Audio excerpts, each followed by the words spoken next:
Could it be you calling me down, down, down, down? My foolish heart turns at the stars. All that I am is all that you see. Welcome to another episode of the Sports Mecca podcast with my colleague Sam Hengeli. I'm your host, Stephen Abramo.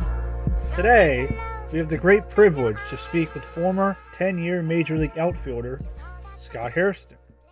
So I guess we'll just start off. Scott, thank you for taking the time out of your, maybe it's a busy schedule, but thanks for taking the time tonight to talk. And we look forward to hearing what you have to say about, your baseball career and whatnot. Yeah, thanks for having me. It's always good to talk baseball, and especially this time of year, spring training is about to start. You're living in Arizona right now. Can you kind of just give us kind of an update about like what's kind of been like your schedule as of now? Like, are you helping your son play baseball? Or are you coaching? What's kind of been going on for the last couple months? Okay, my son Dallas, he's 13. I coach him. I coach his 14 and under team. So we have a few practices a week. We usually practice Wednesday and Thursday nights, and then we have a few scheduled tournaments. I believe we have 3 tournaments scheduled in March.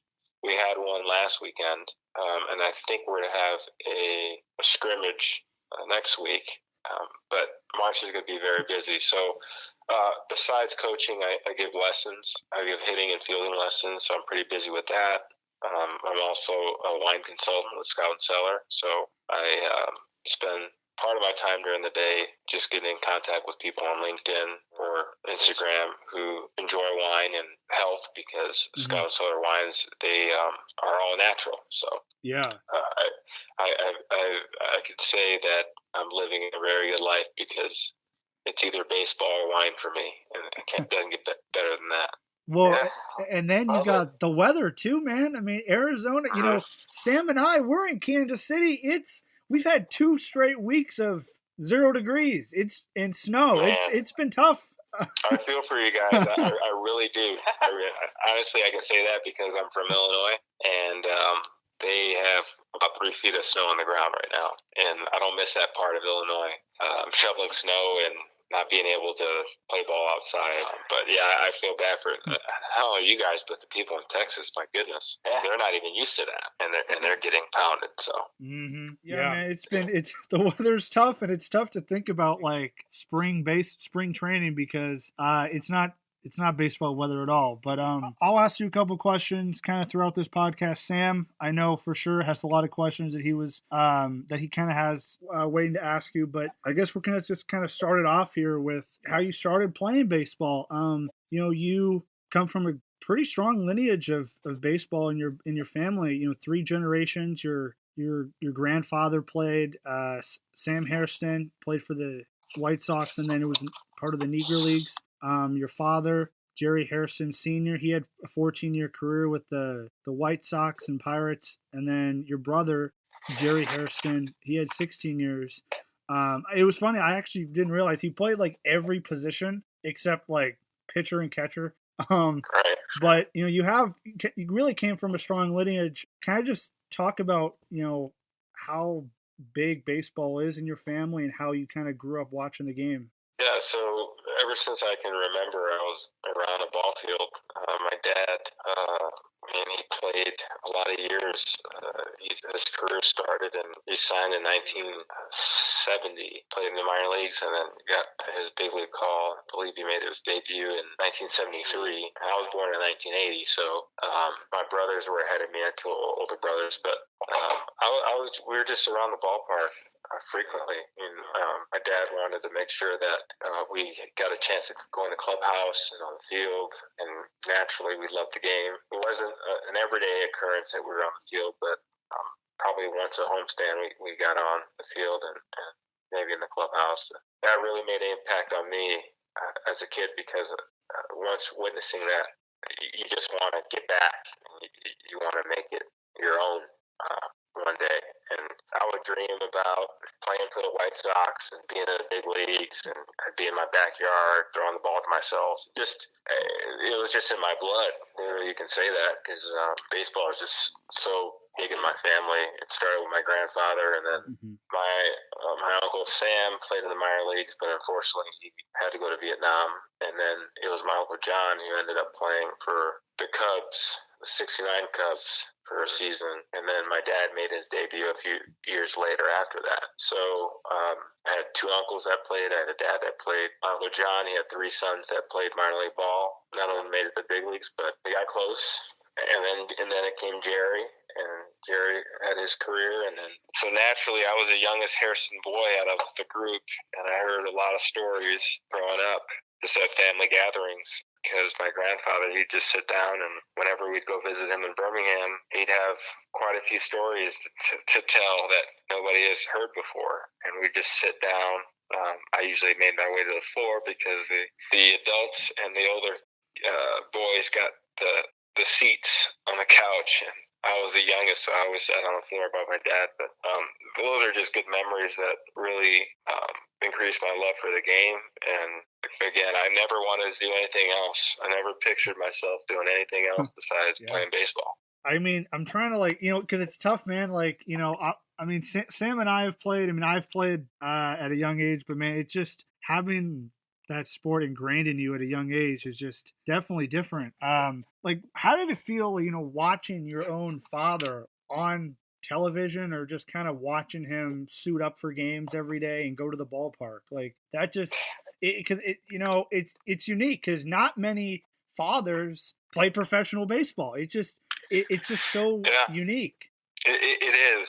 I remember that feeling like it was yesterday as a child because, for instance, there's times where right before the game would start, we'd go down right outside the clubhouse, and my dad would give us money for the concession stand or something like that. So he would open the clubhouse door, and he'd be in full uniform. So to see your dad in full uniform up close, that kind of makes an impact on you as a child, because yes, you realize, hey, that's dad, but usually you see him in clothes that he wears around the house, and then you see him wearing the uniform and then on the field and performing and stuff like that, and you're in the stands. That's my dad, and fans cheering and stuff like that. It's really invigorating as a child. It just makes you really joyful and proud. And yeah, my dad was my hero. He really was, and I respected him much more as a dad because he instilled values in us that I'm passing on to my sons. But yeah, just having a dad that played the game that you loved, you wanted to be. I mean, from the time I was probably 5-6 years old, I wanted to be a big leaguer, and it was having a dad that had played made me want to do that, and later on in life wanted to make him proud. I'm glad I did. Awesome. So you attended Canyon de Oro High School, and that's Oro Valley, Arizona, and you were teammates with Ian Kinsler at Central Arizona Junior College. What was it like playing with Ian Kinsler? Did you see some of the potential that he would end up showing later during his MLB career? And give us a little bit of what it's like to be playing at the JUCO level, because living in Kansas, junior college is a very popular route for many kids and student athletes to go through that 1 to 2 year process. Right. Yeah. So, excuse me. I actually have to inform you guys that before Central Arizona College, Ian and I played with each other at Canyon de Oro as well. Ian's from Tucson, and not only did me and Ian played together at CDO, but former big leaguers Brian Anderson and the late Chris Duncan, who just passed about a year and a half ago, unfortunately, of brain cancer. But Chris was a huge part of our team. He ended up playing for the Cardinals. His older brother, Shelly, who was a year before us, he graduated a year before us, he also played in the big leagues with the New York Yankees and the Cleveland Indians. And then we had, I think, if I'm forgetting somebody, we had quite a few guys that played in the minor leagues after that. But that happened at CDO at our high school. Now at Central Arizona College, Ian and I played together. He was a freshman when I was a sophomore. But my roommate at Central was Rich Harden. Rich Harden pitched for the A's for, I believe, 6 seasons and played with the Texas Rangers as well. So I have quite a history. The ones I went to high school with in college, I was fortunate to be around those guys. I think we kind of pushed each other to go further in baseball, and that just didn't happen by accident, I don't think. Yeah, definitely. Man, your guys' junior college team was really good, as well as your high school team. I don't think most people don't realize how competitive and talented JUCO is, especially at the baseball level. So that's a really nice info and insight you gave us there, Scott, on your college and high school career. Mm-hmm. Yeah. Junior college doesn't get talked about enough. I think, especially out here in Arizona, it's really competitive. There's a lot of good players that come out of JUCO here in California and Texas and Kansas even. Mm-hmm. I remember I actually played one summer in Liberal, Kansas in the summer of 2000 before my sophomore year at Central. I went down there and played for the Liberal BJs. I don't know if you guys have heard of them before, but I think Mike Hargrove might have coached them at one point after he managed Seattle. I think you're correct. Yes, I think that's right before I came over there. But yeah, I actually have good memories out in Kansas. So play with Travis Hafner. Travis was right before me, I believe. Okay. I remember hearing about him. I think he was a couple years older than I was. Yeah, he went to Cali Community College in southern Kansas.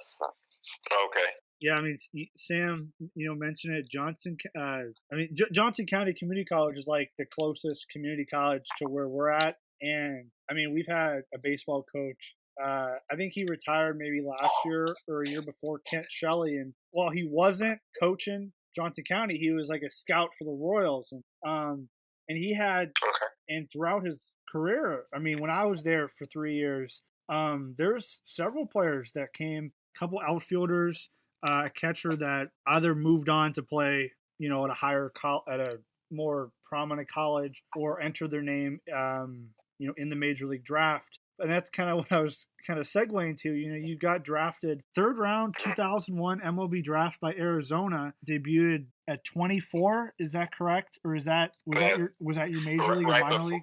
Right before my 24th birthday. I think it was 3 weeks before my 24th. Birthday that I made my debut. Okay, so Sam and I are pretty curious about, how that kind of process was getting drafted by the Diamondbacks, and then if you can kind of give some insight about maybe your life as a minor leaguer, because I think Sam and I, we see players get drafted, and I don't think people realize just how many rounds there are in an MLB draft. It's so many players that do get selected, but not a lot of guys end up sticking in the minors and then end up making the majors. So can I just talk a little bit about that? Yeah, so it was really, really an awesome experience getting drafted. I remember like it was yesterday. I was at my parents' house, and we sat there watching the computer screen, and I ended up getting drafted, and a special moment for me and my family. And then I ended up going to Missoula, Montana.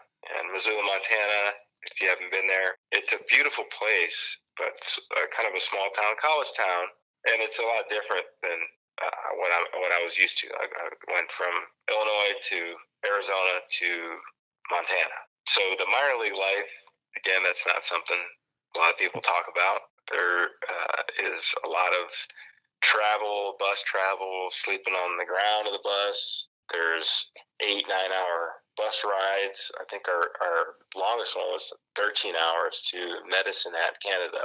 I think we went from, Provo, Utah to Medicine Hat one night.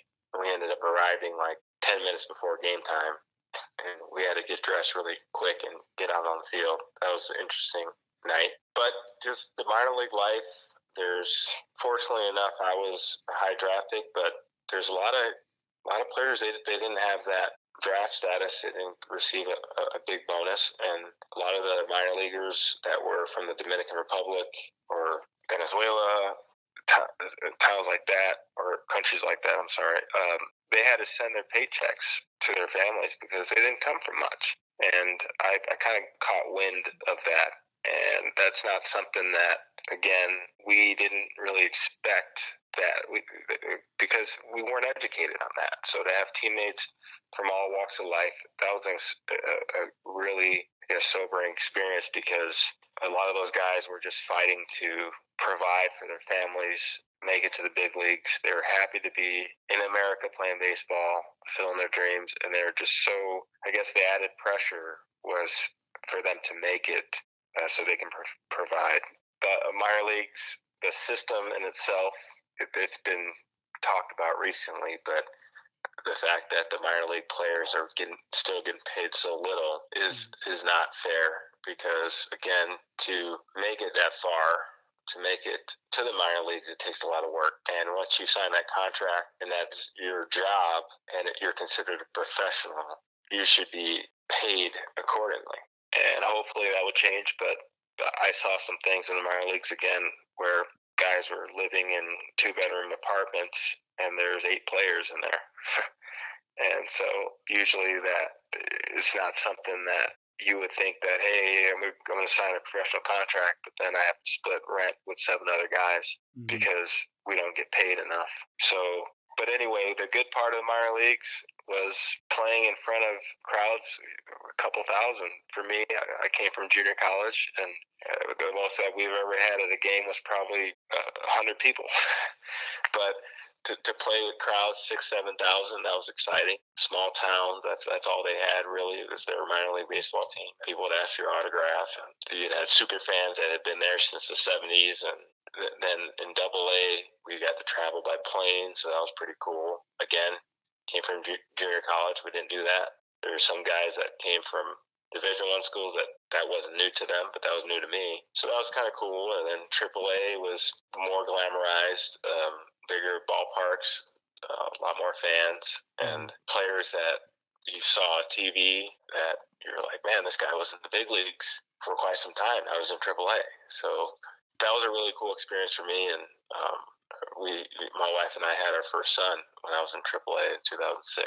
So I became a dad. I was in AAA. I had already played in the major leagues in 2004, but then I got sent back down to the minor leagues for a couple of years. I was back and forth, but I would say I really enjoyed my minor league experience. It was humbling, and just the grind to perform every day to just get to the big leagues, and there's a lot of patience involved in that because when you're in rookie ball, your mindset is like, wow, okay, I'm a couple years away, but I need to do what I got to do to get there. Sometimes you get antsy, especially as soon as you're in AA, you're kind of knocking on the door. But yeah, I really enjoyed it. Met a lot of good people. I had a lot of good teammates. Some of my best teammates were from the minor leagues that fortunately didn't make it to the big leagues, but we had some fun times together.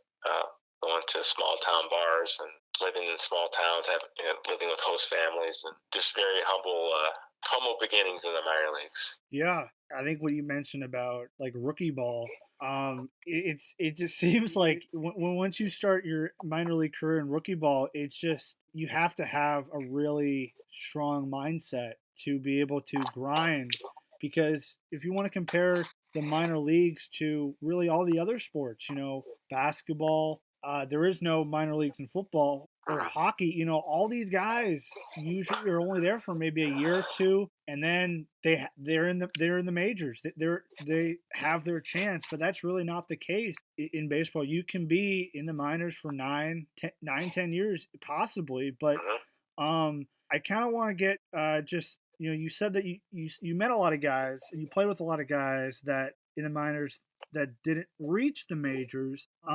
Did you play with any guys in the minor league system that did play in the majors? They're kind of noteworthy. Yeah, I did. I played with, for instance, on the D-backs. there's quite a few guys that I played with that made it to the big leagues. Carlos Quentin, Chris Young came up together. The Diamondbacks, he had a good career. Mm-hmm. Sergio Santos, he actually came up as a shortstop, but he ended up being a closer for the Blue Jays and the White Sox. Miguel Montero, who I saw a couple weeks ago, I played with him in AAA. He turned out to be a really good player. And then there's quite a few pitchers that I played with. I ended up Brandon Webb, I played with him briefly in the minor leagues. Yep. Robbie Hammock, Matt Cada, those guys I played with. But yeah, I mean, we had a lot of prospects in the Diamondbacks organization. Unfortunately, we all got traded away. But yeah, there's quite a few guys that was a good era of baseball. I would say just around the league,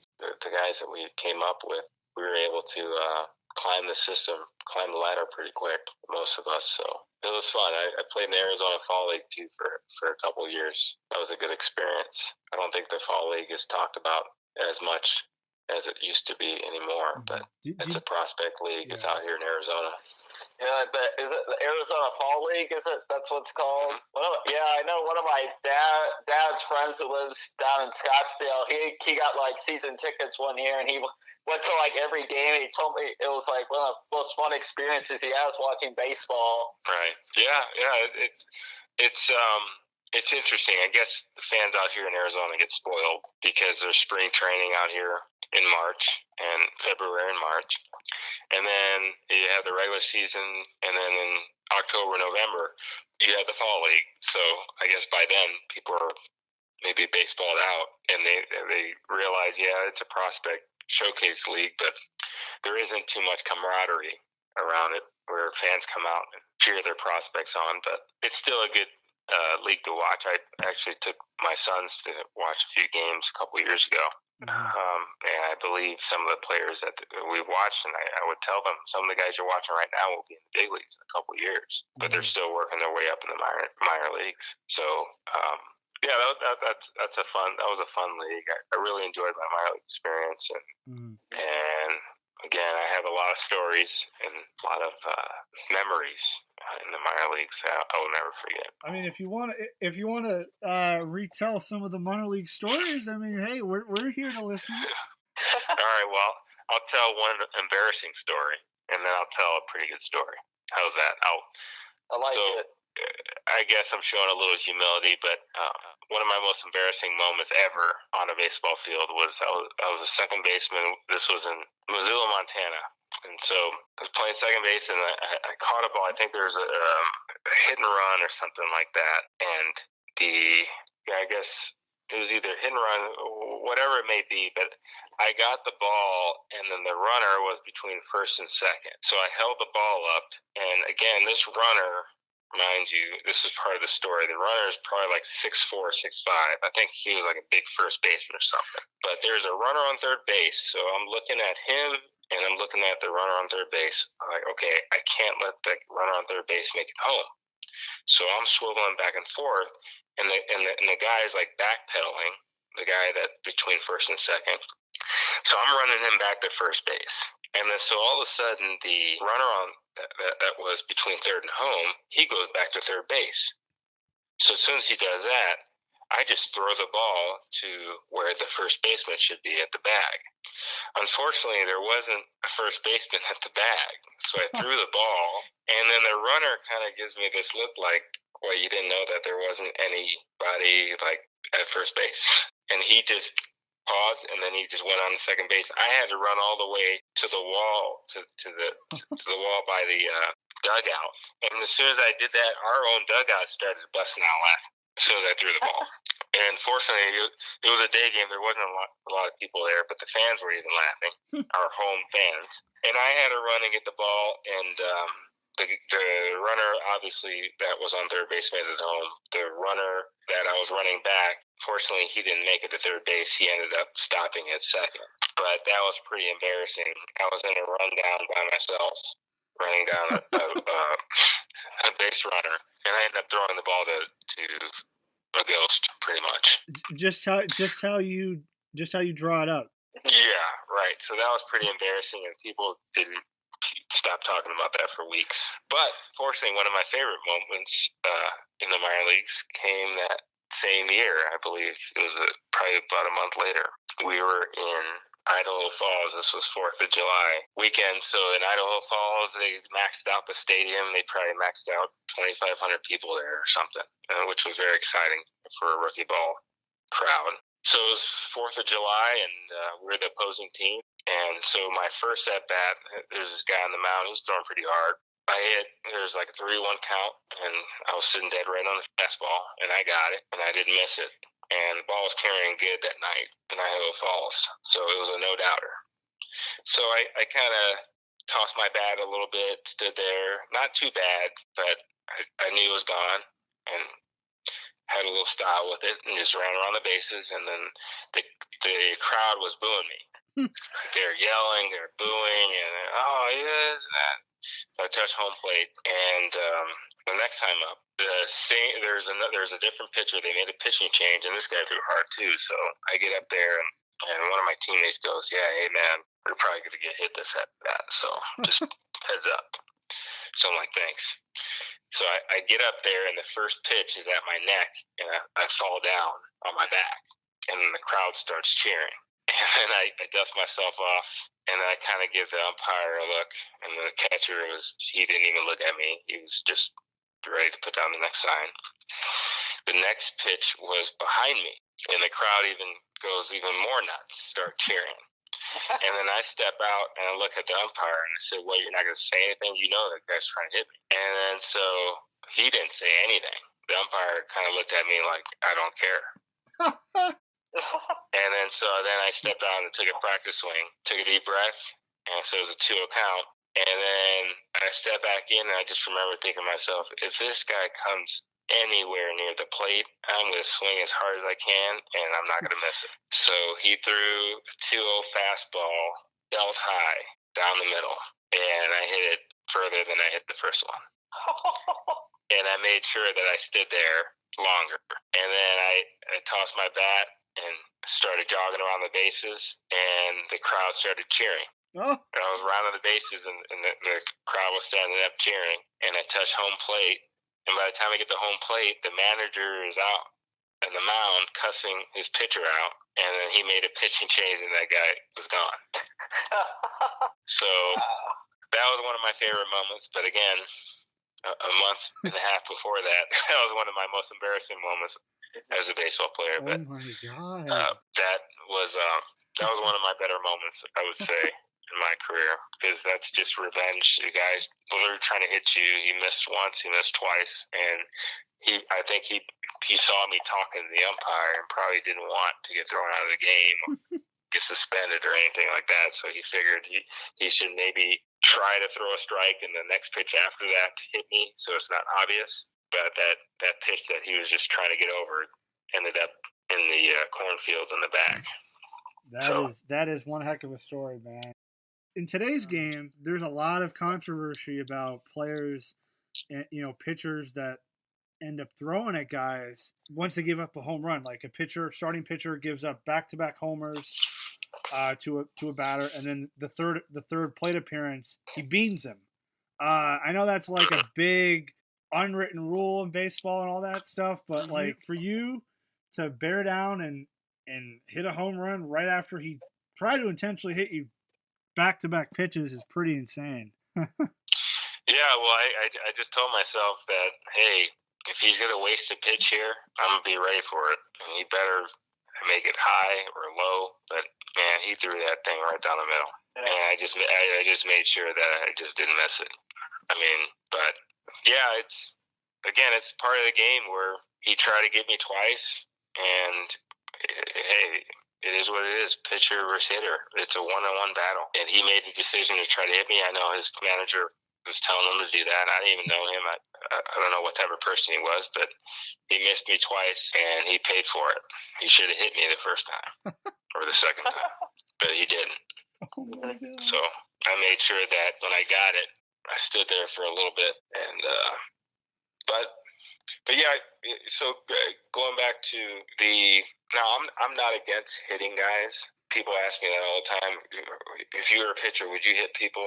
And I would say depends. If I had to protect a teammate, I would.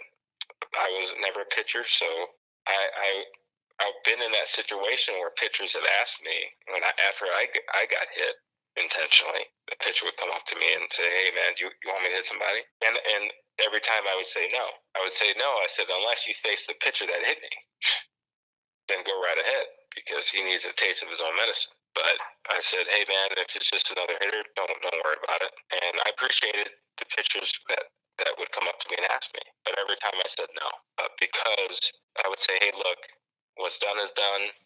Let's move on. You don't have to send the message, and I don't want this going on your record. I don't want this to turn into an inning where you have to work harder than you should putting somebody on base.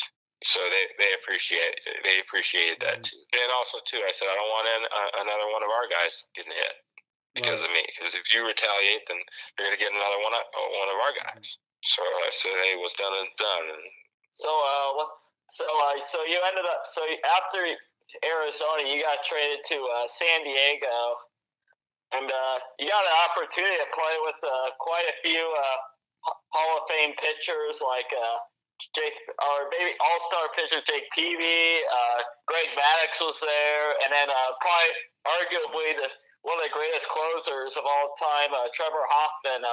What was it like being in a locker room with those guys? And did they teach you anything about like that, or like how to look at starting pitchers, and then and maybe some like mental tips as well? It was a great time in San Diego. It resurrected my career. It just made me appreciate the big leagues much more.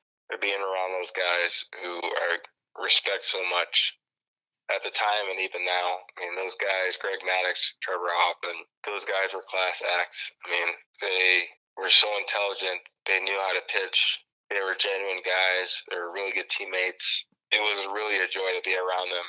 Honestly, I was so lucky, and I look back at my career. I think that's the best place I could have landed in San Diego after my experience with Arizona, because my experience with Arizona, unfortunately, wasn't a good one. But I went to San Diego, and man, those guys, being around them, and Brian Giles, Jake Peavy, Mike Cameron was there. These guys were really, really good people and went about their business the right way. I learned a lot about them. I learned a lot about playing the outfield, watching Mike Cameron. He was quite an athlete. And Mike Cameron was one guy that I watched growing up in Chicago. He played for the White Sox. He was a top prospect and came up, and I remember seeing the start of his career, and I ended up playing with him. A funny tidbit, Mike Cameron, so my dad sold life insurance after he retired from the White Sox, and he would go to the ballpark every year and talk to some of the guys that didn't have life insurance, because back then that wasn't talked about as much as it is now. So Mike Cameron was one of my dad's clients. So my dad was saying, hey, my boy needs some spikes. His season starts in a couple weeks. You got an extra pair? And so Mike was nice enough to send a pair home with my dad, and I used those spikes my freshman year in high school. And so I told Mike that story. He forgot about it, but we ended up playing together, and we ended up playing the outfield together. So just stuff like that. Baseball is just amazing. But again, my time in San Diego changed my career, changed my outlook on the game. And again, I'm so thankful that I was traded there. Such a great town, and now they got quite a future there, which I'm very happy that San Diego finally has a team that could go far into the postseason. Yeah, definitely. These years, for sure. I saw Fernando Tatis got that deal today, so San Diego's gonna look good long term. So you also got to play with Tony Gwynn Jr., of course, Mr. Padre's son. What was it like playing with him? And did you also get to talk to his dad and talk about what if you did? What was probably the biggest takeaway you got from Mr. Padre? The Tony Gwynn Sr., you were just kind of in awe of his knowledge of hitting, and I watched him as a player. And to just know him personally, and I would go down whenever he was at the ballpark. He came a lot in the clubhouse when Tony was playing, with us, but he would come down and help some of the hitters in the batting cage. And unfortunately, I didn't get a chance to work with him. But it was some of the older players that got kind of like the first dibs. I would sit there and I'd have my coffee and I would just listen to him talk hitting for like an hour and a half. I would just sit there and just listen. And he would do that on his own time. And he was just an outstanding human being. Really genuine, so nice. And his son is the same way. Tony Jr., great teammate, great guy, and could hit too. He could hit. I think that he probably, I'm not saying he didn't get enough chances, but he was a good player. He could do everything. He can run, he can hit, play the outfield. He was a good player. He wasn't the batting champion like his dad was, but he was still a good player. And actually, ironically, we were texting the other day, about 3 or 4 days ago. I still keep in touch with him. A good family man and good person. So, again, one of those San Diego experiences, getting to meet Tony Gwynn Sr. and talking briefly with him about baseball and knowing him before he passed and playing with his son, who's still my friend today. So San Diego brought a lot to my life. I appreciate all the people I got to know from there. Yeah. Yeah. That's a very awesome that you got to have those great experiences. You had a great time in San Diego. I've been to a game at Petco Park, and that's probably easily one of my favorite ballparks I ever went to a game at. And is it true that were you playing with the Padres when Barry Bonds hit 755? Is that true? That is true. He hit it over my head. If you watch the highlights, I'm playing left field when he hit he tied Hank Aaron. Man. Yeah. We talked about Arizona briefly, then you just went into your time in San Diego. You also had some time with the Mets, and you were a pinch hitting god. You had a lot of clutch hits coming up as a pinch hitter. You also hit for the cycle against the Rockies. I believe that was it 2012, 2013? I hit the cycle in 2012. 2012. Right, yes. Obviously, we know how rare of a feat that is. I mean, just how did it feel getting that cycle against Colorado, or just maybe, I guess, making these big hits in the clutch as a pinch hitter? With the Mets, I was put in situations where it was somewhat similar to my Padres career at the start. I was put in clutch situations to perform pinch hitting, and that's something that you have the ability to do in the National League because there's a lot more pinch hitters opportunity, pinch hitting for the pitcher. American League, have the DH, so that's not much of an opportunity, but I was fortunate enough to play in the National League, pinch hitting for a pitcher in a clutch spot, maybe runner on first and second late in the game. And it was just one of those moments that I kind of took pride in. I learned this from my dad because my dad, he led the White Sox in pinch hitting in 1983 and 1984. I believe he not only led the White Sox, but I think he led the league in pinch hits. And so I would kind of pick his brain on his mentality. And it was kind of like the like father, like son. Now, granted, my dad was, people ask us all the time, who was the best hitter in the family? And my dad, he was, I would say he was the toughest out. Because my dad could just battle. He was a contact hitter. I think he probably had the best swing of us all. So, but the mentality of hitting in the clutch, my dad has some clutch hits. It's kind of like a calming, somewhat of like a inner fire, but you have to have a calming as well. And just because you got that one chance off the bench to perform. So yeah, as a everyday player, you're going to get 3 or 4 at bats. So when you walk up and play the first time, you're like, yeah, okay, yeah, let's get it. If I don't get it this at bat, I got 2 or 3 more at bats after that. But as a pinch hitter, you got one chance, you got one opportunity. So your focus is just, I wouldn't say so much more, but just your heart's beating faster. You're in the clutch situations. It's the 7th or 8th inning, and you have to rise to the occasion. You have to prepare for that mentally the whole game. And so with the Mets, I would say with the Padres, I had kind of had the reputation of coming in late in the game and getting some clutch hits. So by the time I got with the Mets, Terry Collins, our manager, was confident enough in me to put me in that situation. And I can feel that as a player. So when your manager is confident in you to put you in that situation, then you feel better about yourself. You're like, all right, Terry put me in. Okay. He has confidence in me. And so that helped me out to get my feet wet in New York for the first year. And the second year was, I would say, probably the best year of my career as an MLB player. But the time in New York was great. Again, big city, experiencing New York life. That was my first taste of really playing in a big city. And it was interesting to get used to New York. The media there, it's unlike anything else. Was it cutthroat? Yeah, at times it was, because in 2011, I mean, we had a pretty good team, but I think we didn't play nearly as well as we should have.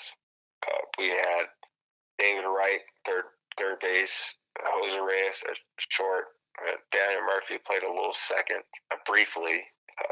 First base, we had Ike Davis, I believe that was his rookie year. And then in the outfield, we had a good outfield. Carlos Beltran, Angel Bacan, Jason Bay was out there. And I think on paper, the city of New York thought we should have been doing a lot better than we should. But unfortunately, we had a lot of injuries. That's what really killed our season. But when you're a player like myself who comes in and just to fill the gaps, you can kind of turn into a whipping boy a little bit. And so, but again, I don't think that. Fortunately, I mean, I wasn't. I was never considered a star player. It would have been different if I was. But yeah, I had my share of getting booed and stuff like that by home fans, and the media would tear into you a little bit. But that was a whole different realm than what I was used to.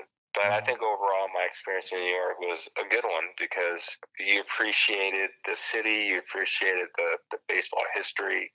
New York is such a big city. There's everything that you could dream of doing out there. And I really enjoyed, especially my second year being there. So, I mean, I did mention about like when you hit the cycle in 2012. Did you ever get a ball for that?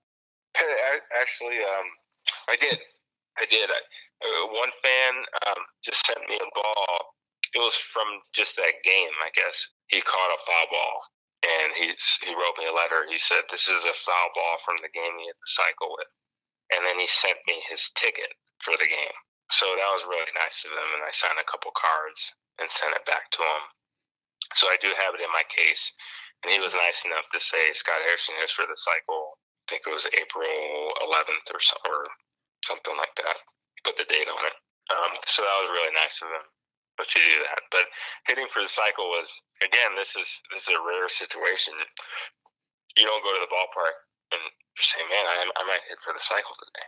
Right. You never say that. You can say, "Yeah, I feel like I'm going to hit a home run today," and sometimes it happens. But cycle, no, because it's just so rare. And the first hit I got was a single, and then the second hit was a home run, and the third was a triple. So when I hit the triple, one of my teammates goes, "Oh, all you need is that double." And it was only the sixth inning, so I was going to at least get two at-bats, the seventh and the ninth. So then I'm like, okay, I got two chances to hit a double. So then my second to last at-bat, I got to a 3-2 count. And I just told myself, I'm like, okay, you're not going to take here. You're swinging. Unless it bounces, just swing the bat. Because it was a part of the game where I knew I was going to get a fastball. He wasn't going to throw me. I mean, the pitcher was struggling to throw strikes, so he's not going to throw me a breaking ball. So fortunately, I got a fastball, like letter high, and I hit it in the gap, which I could have stretched out maybe to a triple, but you had the cycle on the line. Yeah, so I kind of rounded second aggressively, acting like I was going to go to third, and then went back to second. And I think my last at bat, I ended up either striking out or popping up, but I still got the cycle. But yeah, that was a good moment. That was a really good moment, and I'm proud to say that I'm the only Hairston that has hit for the cycle. How many? Yeah. Do you know at the top of your head how many New York Mets have hit for the cycle? Before me, there was nine Mets that hit for the cycle. Okay. Which is, again, because I had no idea before I did it. they were saying, yeah, you're the 10th Met that hit from the cycle. And I know the Mets have been around since the 60s. And so I'm like, oh, wow, really? And they're like, yeah, you're the only 10th, you're the 10th Met. That the last Met that hit for the cycle was, I think it was 6 or 7 years before that. So I'm like, wow, I didn't know that. But New York fans love their history, and the media does too. So they're like eating that up more so than I was. Yeah. But yeah, that was a good moment. I guess that's something my dad and my brother, they don't have over me, because my brother always brings up his World Series ring. So yeah, he won it with the Yankees, right? Right. Yeah, very cool. So I guess here a topic I really want to talk about is some of the mental side of baseball. His first question would be, what percentage would you say baseball is mental, and how much is physical? Okay, so should I use a Yogi Berra line? Sure. How much is it mental? How much is it physical? Well, I would say it's more mental than physical. I wouldn't give a let's say percentage, maybe 60-40, 60 mental, 40% physical. It's more mental because there's certain aspects of baseball that there's a lot of things you can't control. There's a lot of variables. So, okay, what's the guy going to throw on a given pitch? He can throw anything. You don't know what pitch is coming. You don't know where it's going to be. Low, high, inside, outside. Not only that, even if you hit the ball good, it could be caught in the gap. Somebody can make a dive and play. Now you're saying, okay, that's physical, but as a hitter, seeing that's mental, because that can drive you crazy. If you line out 3 times in a game, which I've done before, that's part of the game that a lot of people don't talk about. So, just in comparison to other sports, usually when you hit a good shot in golf, it's a good shot. There's not going to be somebody grabbing it out of there and throwing it in the sand trap. It is what it is. You hit it, and it'll go where it's going to go. There's no interference. The only interference you have is wind, but the wind, you already know that it's there. And it's not going to discriminate, and it's the same wind that everybody else is dealing with. Baseball, it's so many variables. The mental aspect of going through a slump. Now, there's slumps in golf, too, because there's people that, okay, their swing is off a little bit. Their swing coach told them to do something, and they can't feel their swing or whatever. But again, the ball's not moving, and they're in control of where the ball goes. And it's something that they can work on by themselves and at the range. In baseball, there's nothing like the real thing. So you're out there, you're facing somebody. You're one-on-one. There's really not much of a sport where you can compare it to in that aspect. So that's why I believe baseball is the most mental game in the world, because it's the hardest, it's the most mentally grueling sport there is. Yeah, I agree. So, since the mental game, since baseball is so mental, throughout your career, like, what routines would you do, like, before the game, like when you're at bat and when you're in the outfield, that you did on a consistent basis to get you locked in and be present whenever your time came up? Yeah, I relied on video. I was a big video guy. I'm a visual learner, so I felt comfortable. I couldn't watch too much video. There are some players that didn't really. They would watch some that are like, I don't want to just overwhelm myself with video. I wasn't one of those guys. I wanted to know everything. It wasn't to my demise, because I was able to block certain things out, but I wanted to know pitchers' tendencies. I wanted to know how they pitched the last start. Unfortunately, later on in my career, we had it to where I can click on any pitcher in the league and I can see the last 3-4 starts he had, and then I can match up. So, for instance, if there's a player that I felt that was very similar to me hitting wise, I could match up a pitcher against a certain player on a different team and see how they pitched them. And I knew at the time that, of course, there was a book on every player, including myself, that pitcher and catcher is going to go by, but it gave me a better idea of my opponent. I'm like, okay, if he pitches this certain player this way, he's probably going to pitch me the same way. Or how is his cutter working? How is his breaking ball working? Was he getting his curveball over the last start? Was he just pounding in the dirt? Was he leaving it up? Is it a pitch that I can give up on because I know it's not going to be a strike? Or is it going to be a pitch that I know I can't give up on because it's going to come down in the zone? So, but not only that, you got to worry about probably 4 to 6 pitches at the big league level because every pitcher nowadays has at least 4. It wasn't like it was back then in the 70s and 80s where a pitcher had like 3 pitches. You at least have 4 pitches nowadays, and probably up to 7. So as a hitter, you got to prepare for all that. But again, you don't want to be a head case at the plate either. So it's kind of a fine tune. It's a tightrope walk that you have to walk, and you have to learn yourself as a person. You have to learn yourself as a player and what works and what doesn't work, and the mindset you need to be when coming in the game. So it was kind of like a 2-part mindset I had. If I was a starter, I had a mindset of a starter to where my routine was a little different. I'd have to prepare earlier. If I was coming to the game later, if I wasn't in the starting lineup, of course I would watch my video before the game, but I would do a light stretch before the game just in case somebody got hurt and I went in. But I did my main preparations around the 5th and 6th inning. So I would go and get stretched out, have a good stretch for about 15 minutes, hit in the cage a little bit, watch a little bit more video of some of the guys that had been warming up in the bullpen, and then I was ready to go. At the same time, I would just get ready mentally, just visualizing good things, hitting the ball in the gap, or getting a big hit. So I think that's important too, what a lot of people don't talk about, visualizing success, and that would turn into reality. And that's something that I really learned as a young player in the minor leagues. I kind of actually learned that in college. We had a sports psychologist come in talking about that, and I really grabbed a hold of that, and I used that to my benefit. Yeah, definitely. Yeah. My school, my cross country head coach, and like he was one of my professors. He is also my sports psychology professor. We would do a lot of the visualization stuff and like focus on breath. And then one thing I want to ask about that I've learned a lot in my time in college is self-talk.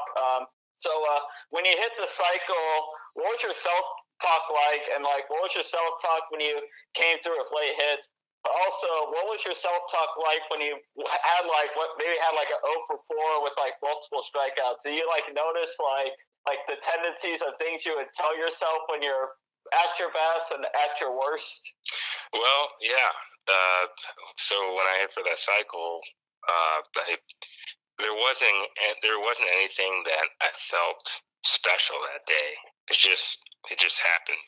My last at bat, though, second to last at bat when I hit that double, the only self-talk I had was, "You're swinging the bat, you're not taking unless it bounces." So that was my self-talk.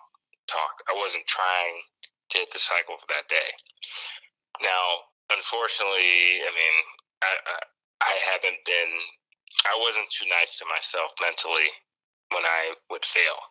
I think that's just the way that I had to be. Now, a lot of books wouldn't tell you this, but it would tell you, and I read them too. Yeah, positive self-talk, and I believe in that. I believe that positive self-talk, and if you are that type of person that can do that, great. But for me, I was kind of a disciplinarian of my own self, and that's just something that I felt that I needed to be to kick my own butt. And I think that just what's kind of made me drive harder. And I don't mean to sound cheesy, but I never really had the mindset of people really were going to give me the benefit of the doubt. And I always felt that I had to do above and beyond what was even expected of me. And that's just the way I've been. That's the way I am now in certain aspect of my life. I just think that way. But everybody has their own life. Everybody has their own career. Anything that could motivate you as a player and as a person to get toward your goal, only you know that. I could sit down with somebody and talk to them about their life, but in actuality, I don't know what's going on in their head, and they don't know what's going on in mine. And we've all been through different stuff, but it's all about finding a way to get there. And our journeys are different. And sometimes you have to be your best coach. Sometimes you do need that kick in the butt, but at the same time, I think later on in life, when I look back, and I think as a young kid, you don't slow life down as much. You don't think that life could just make a complete 180 one day. You could get sick and be dead in 2 weeks. But that reality comes more evident as you continue to live life. And I think back then, I was thinking about that the other day in the minor leagues. I'm like, man, did I really enjoy life, or was I just totally consumed in making it to the big leagues? But nowadays, obviously, time has gone by. I'm married and I have 2 boys, and I mean, every day is a gift.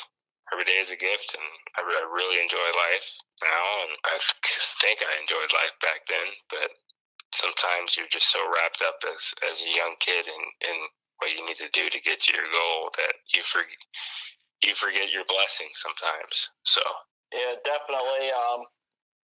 So with your family life, how much was your relationship with your father has shaped you up to become the father you are for your children?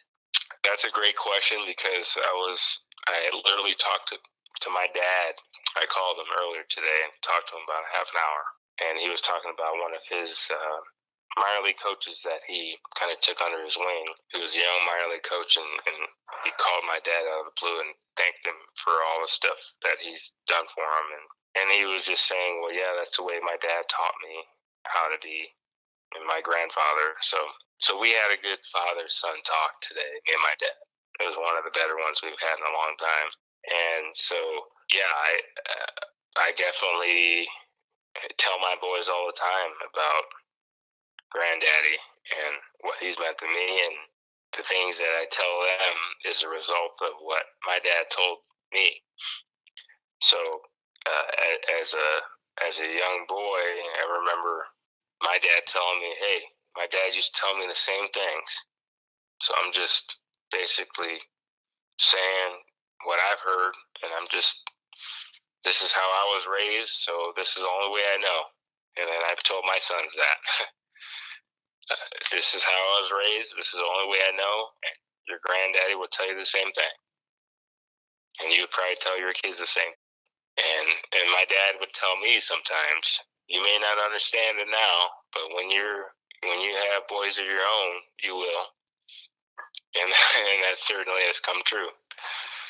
So it's amazing how life comes in full circle, because your perspective, that's one of my favorite words, is perspective, because you can go just down a rabbit hole talking about perspective, but for perspective from a dad's perspective, when somebody has their first child, and I've talked to several of my buddies that they didn't become a father until later on in life, but they tell me, man, life has changed ever since I had my child. I said, yeah, it's a different world. You're looking after somebody now. Mm-hmm. And so that's definitely what I experienced. And what I actually had a conversation with a lady who reached out to me on LinkedIn. She deals with an organization, it's called Win Again, and they deal with former athletes that are looking to find another career after their career in sports have ended. And we talk about the mindset of an athlete that retires and then has that, okay, now what? So that perspective, to where you're a baseball player one day and then you turn the page and all of a sudden you're like, okay, that chapter's over. So how am I going to write the remainder of this book? And sometimes you don't know how that's going to end, because the ending of the book is where it's at, like a movie. It's like a movie script. If you write a good movie script and the second half of the script is empty, well, you better make sure that you end pretty good, or else it's not going to be a good movie. But for former athletes, we go through that for our lives. We're like, well, okay, your first half of your life, wow, that was awesome. But then nobody talks about the other half of the book. So I'm going through that right now, and I could say that I'm happy with the way my book's going. I'm just going after my passions right now, and I think that's what everybody should do. Find a passion, and it's not all about making money. It's all about finding what you love to do, and kind of like baseball was my first love. Then it came being an instructor, which I'm still doing. That's my second favorite love, is teaching the game, which I did it earlier tonight at practice, and it was great. And then I'm in the wine business now. I love wine, and I love sharing about what I've learned about natural wines, and that's part of my life now too. So it's